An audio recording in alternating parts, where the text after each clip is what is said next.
بسم اللہ الرحمن الرحیم۔ واو اور قاتلو، تم جنگ کرو، تم جہاد کرو، فی میں، سبیلی راستے، اللہ اللہ کے،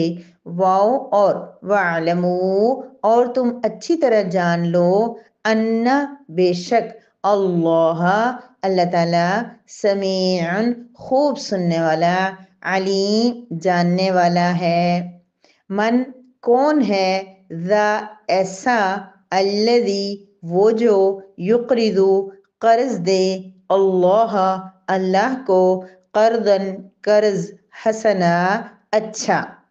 فاپس، یضاعف وہ بڑھا دے گا، ہو اس قرض کو، لہو اس دینے والے کے لیے، اضعافاً بڑھا دینا، کثیرہ بہت زیادہ، واللہ اور اللہ تعالیٰ، یقبض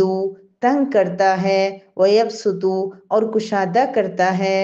واو اور الیہ طرف، ہی اس کے، ترجعون تم لوٹائے جاؤ گے، وقاتلوا فی سبیل اللہ اور تم اللہ کے راستے میں جنگ کرو، وَاعْلَمُوا أَنَّ اللَّهَ سَمِيعٌ عَلِيمٌ اور تم اچھی طرح جان لو کہ بے شک اللہ تعالیٰ خوب سننے والا، خوب جاننے والا ہے۔ مَا ذَا الَّذِي يُقْرِضُ اللَّهَ قَرْضًا حَسَنًا کون ہے ایسا شخص جو اللہ کو بہترین قرض دے، فَيُضَاعِفَهُ لَهُ أَضْعَافًا كَثِيرَةً بس وہ اللہ تعالیٰ اس کے لیے کئی گنا بڑھا دے، واللہ یقبض ویبسط اور اللہ ہی تنگی کرتا ہے اور وہی رزق میں کشادگی بھی کرتا ہے، وَإِلَيْهِ تُرْجَعُونَ اور اسی کی طرف تم سب کو لٹایا جائے گا۔ نحمدہ ونصلی علی رسولہ الکریم، اما بعد۔ سورہ بقرہ کی آیت نمبر 244 ہے، جس میں اللہ رب العزت حکم دے رہے ہیں جہاد کا، قتال کا، اللہ رب العزت کے راستے میں جنگ کرنے کا۔ اصل میں اس سے پہلے جو آیت مبارکہ ہم نے پڑھی ہے وہ بھی اللہ رب العزت نے اسی لیے بیان فرمائی کہ اللہ پاک ذہن سازی فرما رہے ہیں صحابہ کرام کی، کیونکہ جنگ بدر کے لیے ان کو تیار کیا جا رہا ہے۔ آپ کو پتہ ہے کہ 13 سال تک نبی کریم صلی اللہ علیہ وسلم مکہ مکرمہ میں رہے اور آپ کو اللہ پاک کی طرف سے جنگ کی اجازت نہیں تھی، ظلم ہوتے تھے، ستم ہوتے تھے، کیا کچھ انہوں نے وہاں برداشت کیا، لیکن برداشت کا ہی حکم تھا۔ اب جب مسلمان مدینہ منورہ چلے گئے، وہاں پر کچھ سہولتیں ہو گئی، پہلے حالات ابھی بھی بہت بہتر نہیں تھے، کیونکہ اب منافقت تھی، پہلے تو سامنے کھلم کھلا دشمن تھا، اب چھپا ہوا دشمن سامنے تھا، اور یہود و نصارہ جسے علماء کے ساتھ واسطہ پڑا ہوا تھا، جو سمجھتے بھی تھے، بات کو جانتے بھی تھے، تو بہت زیادہ چیلنجز تھے، لیکن بہرحال پھر بھی مکہ مکرمہ سے مسلمان کیا ہوگے، بہتر کنڈیشن میں آگے، تو اللہ رب العزت کی طرف سے حکم آ گیا کہ اب اللہ کے راستے میں جہاد کریں۔ تو اللہ کے راستے میں جہاد کرنا، اور یہ آپ کو پتہ ہے کہ جہاد کی اہمیت، جہاد کی امپورٹنس، اس سب کے اوپر ہم کیا کچھ کہہ دیں تو وہ کم ہے، لیکن اللہ رب العزت ہمیں موقع دے، نصیب میں ہو تو ہمارے اندر نیت ہونی چاہیے کہ ہم کیسے کر سکتے ہیں، یہ تو اللہ پاک نے حکم دیا ہے، تو ہم کیسے جہاد کر سکتے ہیں۔ اس کی ایک صورت یہ ہے کہ ہم اپنے نفس کے خلاف جہاد کریں، اپنی انا کے خلاف جہاد کریں، اپنی برائیوں کے خلاف جہاد کریں، اپنے آرام طلبی کے خلاف جہاد کریں، اپنی جو یعنی ہماری خواہشات، ہماری ضروریات، ہماری جو یعنی کام ہے، بے مقصد چیزیں ہیں، ان سب کے خلاف جہاد کریں، اپنے وقت کو قیمتی بنانے کے لیے، اپنے آپ کو تھکانے کے لیے، سب چیزوں کے لیے ہم لوگ محنت اور مشقت کریں۔ یہ تو ہو گیا، لیکن اللہ کے راستے میں جہاد کے لیے بھی ہماری نیت ضرور ہونی چاہیے کہ اللہ رب العزت نے ہمیں جب بھی موقع دیا اپنی زندگی میں،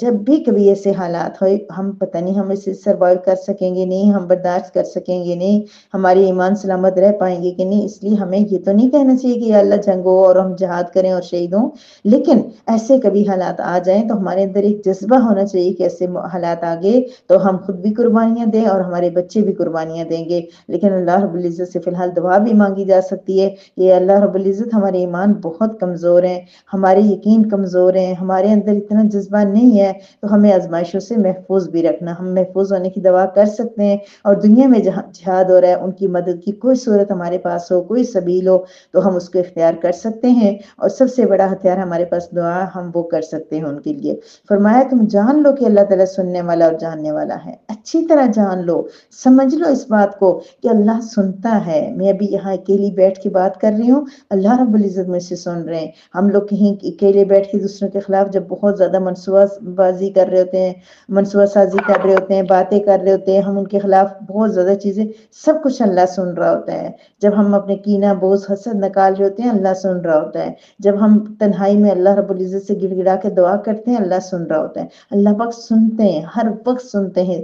منہ سے نہیں بولیں، دل کے اندر کوئی چیز کریں وہ بھی اللہ سنتا ہے۔ اللہ رب العزت ہماری حفاظت فرمائے، ہمیں معاف فرمائے، ہمیں اپنے گناہوں سے بچنے کی توفیق عطا فرمائے۔ علیم، علیم مجھے سکون دیتا ہے۔ اللہ پاک جانتے ہیں ہم کس نیت سے کوئی کام کر رہے ہیں، ہماری نیت کیا ہے، ہمارا ارادہ کیا ہے، ہم چاہتے کیا ہیں، ہم کتنے مخلص ہیں، ہم کتنا کس کے بارے میں سوچتے ہیں، یعنی دل میں ہمارے کیا چیز ہے وہ الحمدللہ کہ ہمیں اگر ہمارے دل صاف ہوں،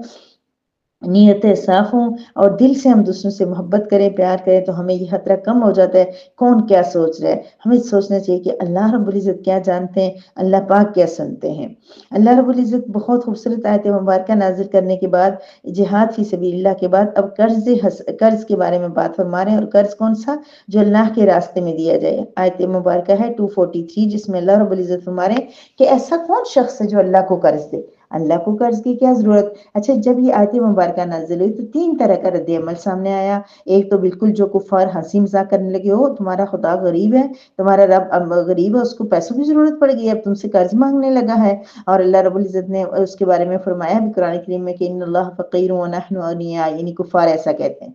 لیکن دوسرا ان کو یعنی کہ اللہ پاک کی طرف سے سزا اور ناراضگی ملے گی۔ دوسرا کیا کون سا تھا؟ جنہوں نے ایسا تو نہیں کہا لیکن وہ مسلمان تھے، لیکن کنجوسی سے پھر بھی باز نہیں آئے، بخل سے کام لیا۔ اللہ رب العزت بچائے، اس میں ہم لوگ بھی آ سکتے ہیں۔ اور تیسرے وہ لوگ جنہوں نے ایسے قرض ادا کرنے، مطلب جب انہوں نے سنا، حضرت ایک صحابی تھے حضرت ابو الدرداء یا اس طرح کا ورڈ آتا ہے، وہ انہوں نے نبی کریم صلی اللہ علیہ وسلم فرمایا کیا مطلب اللہ کو کیسے قرض دیا جا سکتا ہے؟ تو فرمایا کہ اس کے بدلے میں، قرض کے بدلے میں جنت ملے گی، اللہ بدلہ دیں گے۔ انہوں نے کہا حضور اے نبی، میں آپ کو گواہ بناتا ہوں کہ میرے 2 باغ ہیں خوبصورت مہنگے ترین، میں اللہ کے راستے میں دیتا ہوں۔ آپ صلی اللہ علیہ وسلم نے فرمایا کہ ایک آپ اپنے اہل و عیال کے لیے رکھ لیں، ایک دے دیں، وہ کافی ہے۔ تو انہوں نے فرمایا کہ آپ گواہ رہیں کہ میں نے سب سے بہترین باغ جس میں 600 درخت کھجوروں کے، وہ اللہ کے راستے میں دیتا ہوں۔ بڑا اچھا لگا مجھے پڑھ کے کہ پھر وہ صحابی گھر تشریف لے کے اپنے باغ کی طرف گئے، اور ان کی اہلیہ جو وہاں پہ بچوں کے ساتھ وہ بچے کھجوریں کھا رہے اور اس طرح انجوائے کر رہے تھے، ان سے کہا فوراً باہر آ جاؤ، میں نے یہ درخت اللہ کے راستے میں وقف کر دیا ہے، یہ باغ وقف کر دیا ہے۔ تو وہ ان کی اہلیہ بھی خوش ہوئی، مبارکباد دی، اور فوراً بچوں کو کہا کہ اب باہر نکلو یہاں سے۔ وہ کھجوریں کھا رہے تھے، ان کو کھجوریں ان کی گودوں سے ہٹا دی کہ اب اس میں ہمارا کوئی حق نہیں ہے۔ کیا بات ہے، کیا کمال ہے، کیا ان کی سوچ تھی۔ اور نبی کریم صلی اللہ علیہ وسلم کو جب یہ بات پتہ چلی تو آپ نے فرمایا کہ ابو الدرداء کے لیے تو جنت میں کیسے کیسے درخت اور باغ تیار ہوں گے۔ میری پیاری بہنوں، اللہ رب العزت کو قرض دینا کیا مطلب؟ ایک تھوڑا سا بھی اچھا بندہ، تھوڑا سا ذمہ دار بندہ، اس کو جب ہم قرض دیتے ہیں تو ہمیں پورا یقین ہوتا ہے کہ وہ ہمیں قرض واپس کرے گا۔ ایک تو اس سے مراد یہ بھی ہے کہ اگر کوئی ہم سے محتاج ہو کے قرض مانگے اور ہماری جو ہے پاکٹ میں یا ہمارے بینک میں یا ہمارے اکاؤنٹ میں پیسے پڑے ہوئے ہیں اور وہ بالکل صرف رکھے ہوئے ہیں، تو ہمیں ضرور قرض دے کر مدد کرنی چاہیے۔ لیکن یہ ہے کہ یہاں پر ایک تو یہ ہے کہ قرض دینے سے مراد ہے کہ اللہ کے راستے میں صدقہ خیرات کرنا۔ اس کی ایک صورت یہ ہے کہ غریبوں کو دینا، ضرورت مندوں کو دینا۔ اب ان کو ہم دیں گے تو اب دیکھیں قرض ہم تھوڑے سے بھی کسی بندے کو دیتے ہیں تو ہمیں امید ہوتی ہے تو اللہ رب العزت کہہ رہی ہے یہ قرض مجھے دے رہے ہو،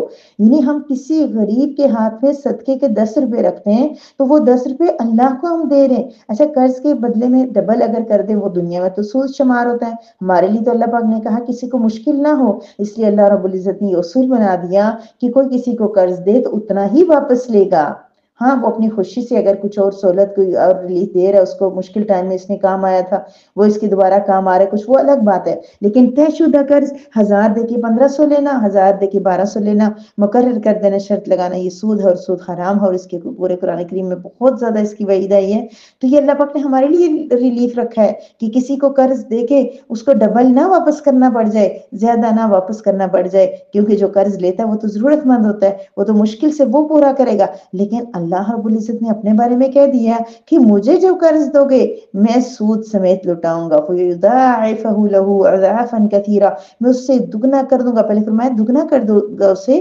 اضافن کئی گنا، کثیرہ بہت زیادہ، یعنی اللہ رب العزت جیسے کہ آپ نے دیکھا پڑھیں گے ہم انشاءاللہ کہ اللہ رب العزت نے ایک جگہ فرمایا کہ 700 گنا تک اس کو بڑھا دیا جائے گا۔ پھر ایک جگہ جو ہے مکئی کے دانے کی مثال دی کہ ایک دانہ زمین پہ بوتے ہیں اور اس کی جو وہ ہوتی ہے، اس کی وہ بیل جو ہوتی ہے اس کے اندر کیا ہوتا ہے 3-4 چھلیاں لگ جاتی ہیں، ایک کے ساتھ 50 60 100 دانے ہوتے ہیں، کئی گنا دانے وہ اس سے ایک سے نکلتے ہیں۔ تو اللہ رب العزت نے فرمایا کہ جو اللہ کے راستے میں دے گا اس کو اسی طرح بڑھا چڑھا کر دیا جائے گا۔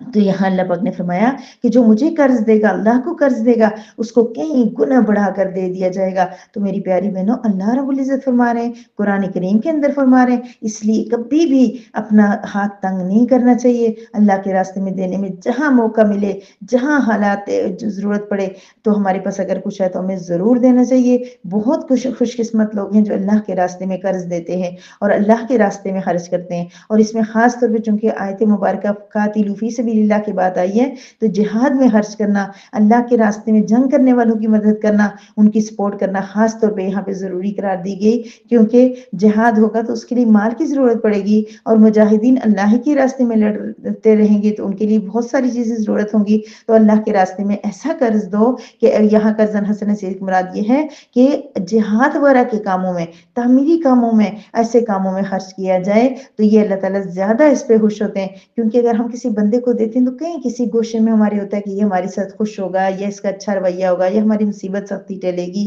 یا کچھ بھی، لیکن جب ہم اللہ رب العزت کے راستے میں جہاد فی سبیل اللہ کے لیے دیتے ہیں تو پھر ہمارا خالص ہو جاتا ہے، اور پھر ہم اس کو اللہ رب العزت ہمیں کئی گنا بڑھا کے دیں گے۔ واللہ یقبض ویبسط، اللہ کشادہ بھی کرتے ہیں اور تنگ بھی کرتے ہیں، لیکن یاد رکھیے میری پیاری بہنوں، میری جتنی زندگی ہے میں نے تو دیکھا ہے جو جتنا دیتا ہے اتنا کشادہ ہوتا جاتا ہے، اتنا ہم دیکھتے ہیں کہ وہ جو ہمارے اپنے ریلیٹیوز میں سے جو اللہ کے راستے میں خرچ کر رہا ہے، اللہ کے راستے میں بھی اور کہیں پہ بھی، میری پیاری بہنوں ضروری نہیں ہے ہم اگر اپنے بچوں کو بھی دل کھول کے کھلائیں پلائیں دیں، اپنے رشتہ داروں کو دیں، کہیں آنے والے بچوں کو، کہیں جانے والے بچوں کو، جہاں کوئی ملے وہاں سپورٹ کر دیں، دے دیں، یہ سب بھی اللہ رب العزت کو بہت پسند ہے۔ تو جو بندہ خرچ کرنے والا ہوتا ہے، دینے والا ہوتا ہے، اس کی کشادگی آپ خود دیکھیں، آپ ارد گرد غور کریں۔ جو لوگ ہر وقت دے رہے ہوتے ہیں کیا آپ کو لگ رہا ہوتا ہے کہ بہت امیر ہے؟ ایسا نہیں ہوتا میری پیاری بہنوں، بعض اوقات بندے کے بس کچھ بھی نہیں ہوتا، لیکن وہ پھر بھی جو تھوڑا سا ہوگا نا اس کی جیب میں وہ بھی دے دے گا، وہ صرف دینے والا دل ہوتا ہے۔ دل دینے والا ہو جائے نا پھر بندہ غریب ہو امیر ہو کوئی فرق نہیں پڑتا، اس کے پاس تھوڑے ہوں گے نا، ہزار ہوگا وہ بھی دے دے گا جب دیکھے گا کسی کو ضرورت ہے۔ لیکن جو لوگ کنجوسی کرتے ہیں، جو سمیٹ سمیٹ کے رکھتے ہیں اور روتے رہتے ہیں، وہ ہمیشہ پھر روتے ہی رہتے ہیں، ان کے بس لاکھوں بھی آ جائے نا، کروڑ تک بھی ان کی کہانیاں پہنچ جائیں، وہ نہیں دیں گے، کسی کو بھی نہیں دیں گے، نہ غریب کو دیں گے، نہ رشتہ دار کو دیں گے، نہ کسی کو بلائیں گے گھر، نہ کسی کے گھر جائیں گے، نہ کسی کو کھلائیں گے، نہ پلائیں گے، کچھ بھی نہیں کریں گے۔ وہ ایسے لوگ ہوں گے،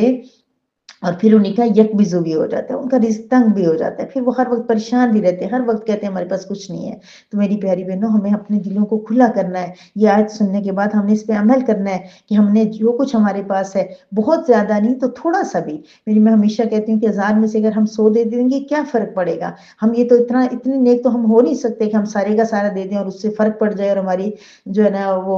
بجٹ متاثر ہو جائے، ایسا نہیں ہوگا۔ لیکن یہ جو تھوڑا تھوڑا سا دیتے ہیں نا، بجٹ متاثر نہیں ہوگا، لیکن اللہ کے دینے کی کچھ 3 مختلف صورتیں ہیں۔ یہ جو ہم اللہ کے راستے میں دیتے ہیں نا، ایک تو یہ کہ اللہ تعالیٰ اس کو دنیا میں ہی ہمیں لوٹا دیتے ہیں، ٹھیک ہے، دنیا میں ہی لوٹا دیتے ہیں، مثلا کہ اللہ تعالیٰ ہمارے مال میں برکت دیتے ہیں، برکت بہت بڑی چیز ہے نا، برکت مل جائے تو خود بخود آسانی ہو جاتی ہے۔ پھر دوسرا یہ ہے کہ اللہ تعالیٰ دنیا اور آخرت دونوں جگہ پہ دیں گے، تیسرا یہ کہ آخرت میں دیں گے اور وہ تو ہر حال میں دیں گے، تو اللہ رب العزت بڑھا چڑھا کے دیتے ہیں۔ وَإِلَيْهِ تُرْجَعُونَ، اللہ پاک بتا رہے ہیں یہ اسی کی طرف تمہیں جانا ہے، کہ اتنے پیسے، اتنے مال، اتنی گاڑیاں، اتنی پراپرٹی، زمینیں، پلاٹ، گھر، اتنا کچھ تم سوچ سوچ کے رکھ لو، بچوں کو دینا ہے، ہم نے خرچ کرنا ہے، یہ آرام وہ آرام، ترجعون، تم نے تو اسی کے پاس چلے جانا ہے، کوئی پتہ نہیں ابھی آج رات کو چلے جائیں،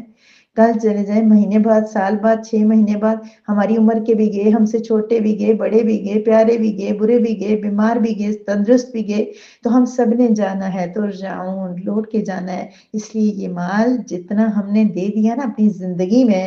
وہی ہے اچھا، وہی دیا ہوا اللہ رب العزت کے پاس ہمیں کئی گنا کر کے ملے گا۔ اگر ہم نے اس کو سمیٹ سمیٹ کے ہی رکھا تو پھر یہ کہ پیچھے جو ہے نا باقی سب عیاشی مانیں گے، لیکن نہ ہم نے خود خرچ کیا نہ کسی کو۔ اپنی ذات پہ خرچ کرنا بھی اچھا ہے، اپنی ذات کی اچھی اچھی چیزوں پہ خرچ کرنا بھی بہتر ہے۔ کوئی ایسی چیز نہ ہو جو